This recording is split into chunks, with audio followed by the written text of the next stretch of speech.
que sean para que salga la vena. Y las pelotas pesadas a veces eran pelotas que se dejaban en remojo o lo que sea para que pesaran más, o a veces eran pelotas que se le colocaban clavos para que pesaran un poquito más. No era realmente las pelotas que son más peculiares ahorita, los playos, ni nada de eso en ese momento. Ah.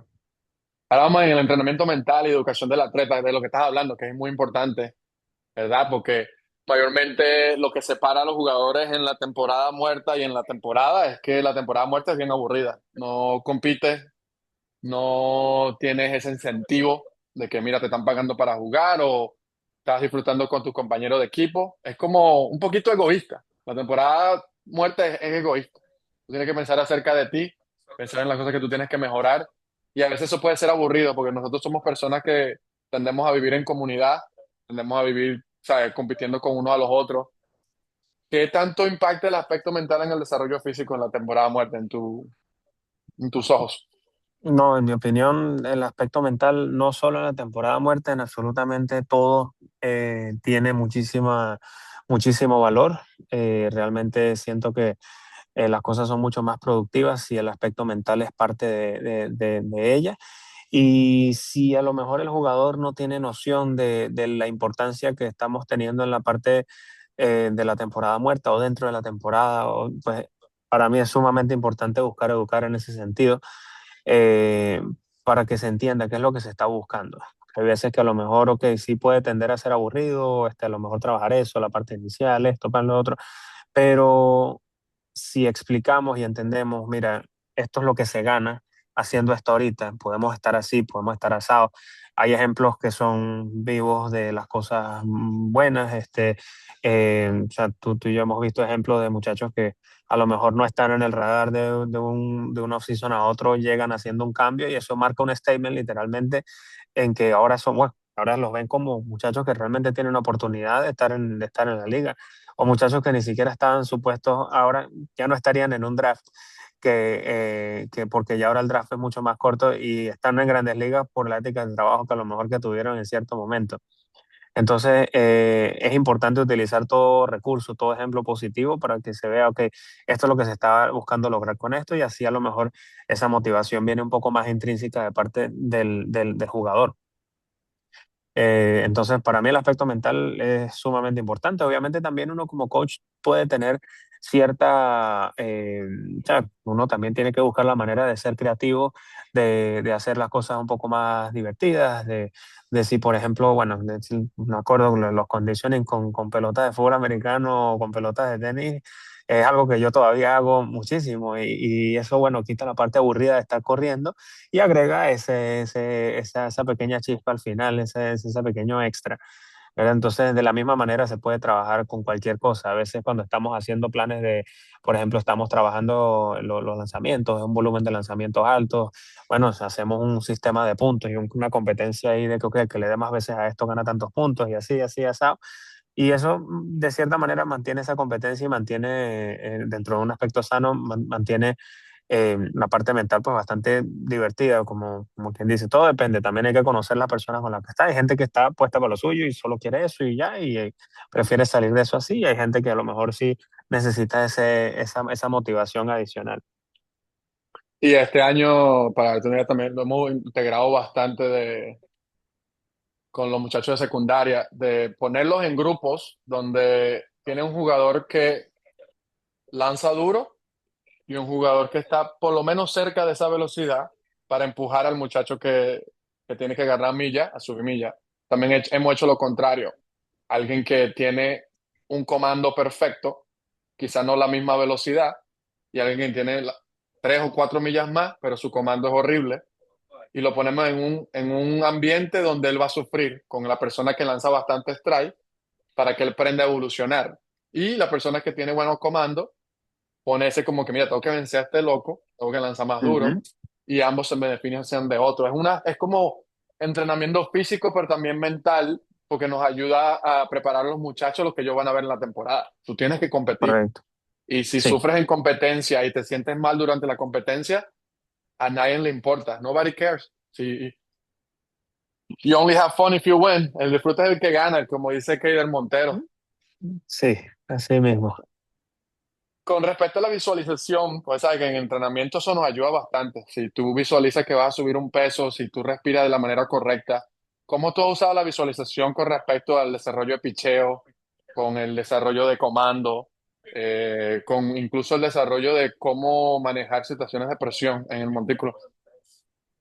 Eh, soy bastante partidario de utilizar cualquier sentido con respecto a eso. De hecho, muchas veces, más allá de la visualización, también pongo, si hay un grupo relativamente grande que grite ahí alrededor de esa, para buscar esa presión, esa adrenalina, ese extra, no necesariamente buscando velocidad, pero también buscando ejecutar bajo esa misma presión.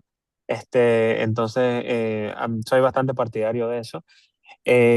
Aunque no hay una línea que trato de, ¿sabes? Y es algo que a lo mejor puede ser que haya cometido el error de haber caído anteriormente, en la cual puede que haga que un jugador técnicamente se vuelva muy interno, o que sobrepiense las cosas. Y entonces es algo que he aprendido a buscar manejar en el punto en el que, ok, hasta este punto se debe pensar y a partir de aquí se va a ejecutar.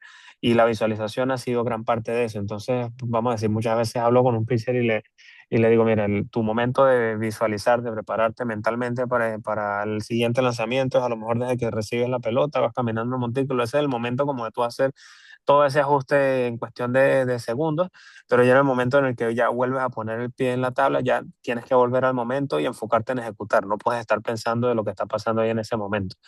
Ya es como que métete en el momento y no pensar en que, bueno, si subo aquí, si hago allá. Ese es el error que he estado tratando de evitar, pero sí veo mucho valor en lo que es la parte de la visualización y de utilizar respiraciones tanto como para buscar alterarse un poco más, como también para buscar calmarse. Aunque, pues bueno, hay jugadores que viven más de esa presión, reaccionan muchísimo más a esa presión y hay otros que necesitan buscar mantenerse en calma para ellos realmente responder. Es algo que es bastante, y lo he discutido mucho ¿sabes? Con personas que se especializan en el área de mental skills, porque no, pues a no todo el mundo le funciona exactamente lo mismo y pues bueno, hay gente que se va filtrando en ese sentido. Sí.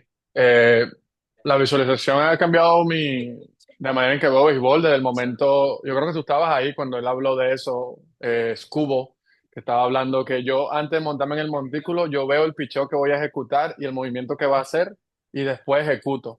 Y yo digo, Correcto. wow. Y nosotros vimos a Scuba creciendo desde las ligas menores y desde que estaba en la low A, en high A, él tenía un nivel de mentalidad de grandes ligas. O sea, él estaba Sí, ahead of the curve, muy adelantado. el nivel de competencia interna de él, pero no era alguien que a lo mejor necesitaba motivación, él iba a comerse al mundo. Su manera de entrenar, sin limitación, sin nada, él iba a entrenar y realmente a buscar ser la mejor versión de él cada día. O sea, yo siento que a lo mejor su nivel de competencia no dependía de su entorno, sino ya el nivel de competencia ha sido muy interno a que él lleva su nivel y él va a ser mejor que su nivel diariamente. Y eso creo que eso es algo que vuelve, no peligroso, sino que vuelve que alguien sea, bueno, mira el nivel, mira los resultados que ha Tu tenido. O sea, sayón, ya, Triple Crown, triple corona y dos sayones. Increíble. Eh, Parte de nosotros es educar a los jugadores, no que siempre dependan del coach, ¿verdad? Porque parte de tu convertirte en un jugador profesional es entender cómo hacer los ajustes, cómo entender tu cuerpo, cuándo decir que no, que es muy importante, que muchos de los jugadores a veces les hace falta decir eso. ¿Cómo tú haces para educar para que ellos entiendan su propio cuerpo y su manera ideal de entrenar? No que se vuelvan confortables como entrenar, pero sepan que sabe cuando hice mucho y cuando hice muy poco y encontrar ese happy medium.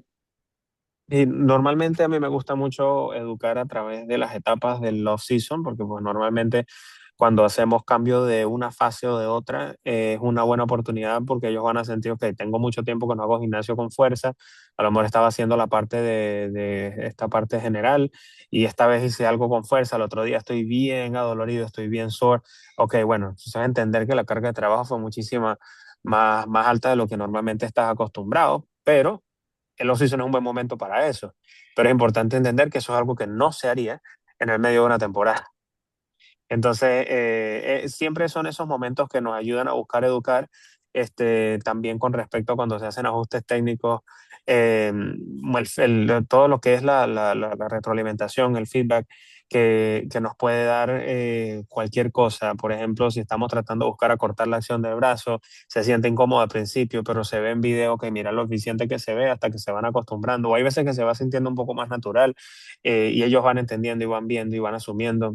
Ha habido muchos jugadores que la propiocepción que tienen es tan baja que a lo mejor están tratando de montarse demasiado al momento de lanzar. Y yo les digo que traten de lanzar por abajo del brazo y simplemente la acción del brazo queda igual, simplemente el torso se queda un poquito más neutral en vez de tratar de montarse por un lado. Y entonces se quedan como que, pero yo sentí que estaba completamente al lado del brazo. Y yo no, realmente es el torso lo único que cambió, el brazo no cambió nada. Pero es importante las repeticiones y el entrenamiento consciente es lo que creo que lleva a ese punto de propiocepción. ¿Tienes alguna historia que quieras compartir con nuestra audiencia con respecto a algo que ha hecho una gran diferencia durante los seasons, nada más con el cambio de mentalidad? Yo tengo una historia que a lo mejor tú quieras compartir, pero quiero ver cuál historia que tú quisieras compartir. Yo creo que es la persona que tú quieres compartir, pero quizás sea diferente. Dime qué tienes en mente. Un Tortosa. Ok, bueno, la visualización en su entrenamiento ha sido, bueno, la mentalidad en su entrenamiento ha sido algo clave. Obviamente es una persona que tiene un potencial tremendo, siempre lo he visto, siempre ¿sabes? Yo he buscado creer en él y a lo mejor pasó por un momento en el cual su ambiente no lo ayudaba al tener esa confianza de sí mismo y pues bueno, creo que eso es algo que lo ha ayudado bastante. Ahora hoy en día es una persona con muchísima confianza, no ha cambiado su esencia, sigue siendo tal.